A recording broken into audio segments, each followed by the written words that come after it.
Well, guys, we're going to be talking about Google here in this video, the parent company of YouTube, the platform that we're on right now, folks. They are in a bit of hot water because a lot of people actually use Google. Google is actually the #1 search engine along with YouTube. And boy, yesterday, they got some backlash. Why? It's because of a definition that they had out there in the search engine for the word Jew. Now, of course, the word Jew and Jewish has actually been in the news media, whether it's on Kanye West or Whoopi Goldberg. Rhodes actually plans on shooting a video on Whoopi Goldberg. But what YouTube did, or actually Google, they're kind of interchangeable, YouTube and Google. Yeah, check this out. Google apologizes for controversial definition of Jew on search engine. Google apologized after the definition of Jew that appeared first and was listed as an offensive verb. Yeah, and they had to come out. They had to apologize. But let's read some of this, guys. Google responded to controversy surrounding the definition of Jew that appeared as a result on the popular search engine on Tuesday, offering its apologies. When the word Jew was searched on Google on Tuesday morning, the word was defined as an offensive verb. Yeah, at least until 1 p.m. Specifically, the top definition that appeared in Google's search results described the word Jew as to, quote, bargain with someone in a miserly or petty way, with the origin being in reference to old stereotypes associating Jewish people with trading and money lending. And we actually do have a snapshot of what's actually put right there on Google, and now it's actually been removed because now if you actually go and search a Jew, it's not there anymore. But they actually had it right there. They had it as a verb, offensive, and boy, they actually did put all that out that I just read. It was there, but they did come out and apologize here. It says Google search liaison Danny Sullivan took to Twitter to say sorry on behalf of the search engine company while also offering an explanation. Quote, our apologies, Sullivan tweeted.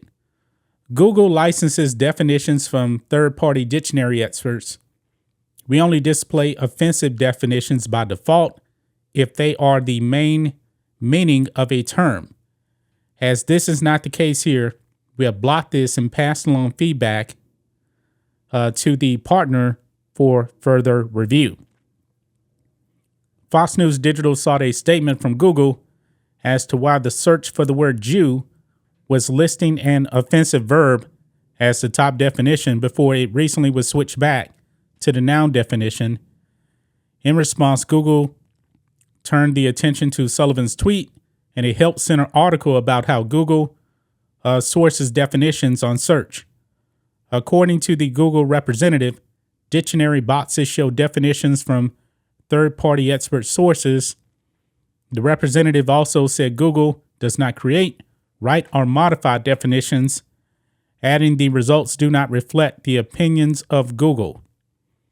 Quote, we license definitions, which include examples, similar, and opposite words and origins from third-party experts who compile dictionaries, the representative noted. Well, let's look and see what some people actually had to say here on Google. Now, I had this up, this refreshes here, so we're just going to have to go through some of these here in real time. Let's see here. Christians United for Israel. Another jarring example of how anti-Semitism is being normalized daily. At Google and all a bit tech need to be proactive in ensuring their platforms are not used to spread the world's oldest hatred. And let's see here. The Jewish Voice. Google's definition of Jew invokes ancient anti-Semitic trope. Following the New York Times and Washington Post recent diatribes against Jews, now Google has joined the fray, becoming just the latest in a long string of companies mainstreaming anti-Semitism. Oren Segal, or Siegel, I should say. Google fixing the search results for the word Jew after an offensive definition of the word was appearing as the top result is very on brand for 2022. And let's just see some other stuff here. Let's see.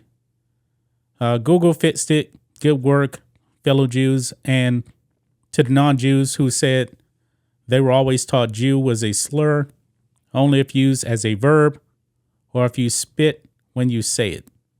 Okay. Some people are thanking them for fixing it. Thank you, Google, for the quick fix.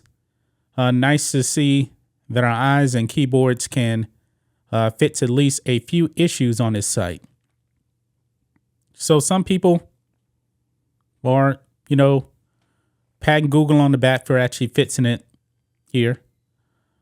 This next one says, this does not appear to be an error, but a manipulation to present anti-Semitic definition as main use of word. Google owes explanation of who did this and why. Now, somebody definitely had to be at fault for this here. I mean, it was right up there at the top.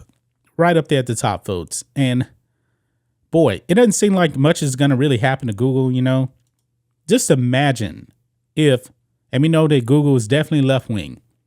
Just imagine if somebody on the right did something like that. It'll be front page news everywhere, and they'd be canceled. Now, pretty hard to actually cancel Google since they're everywhere. Everywhere. Like I said, we're on YouTube right now. That's a part of Google. Very, very, very powerful company. But what do you guys think of this? What do you guys make of Google? Really, really dropping the ball on this one. This is bad. But I don't believe in a lot of the mainstream media is really going to hold them accountable for this. But if it was somebody on the right and this happened, boy, this would be news for days. That's just my thoughts on this. What do you guys think of this? Black and White Network fans, let us know what you think about all this in the comments. Make sure to subscribe to the channel, and we'll catch you next time.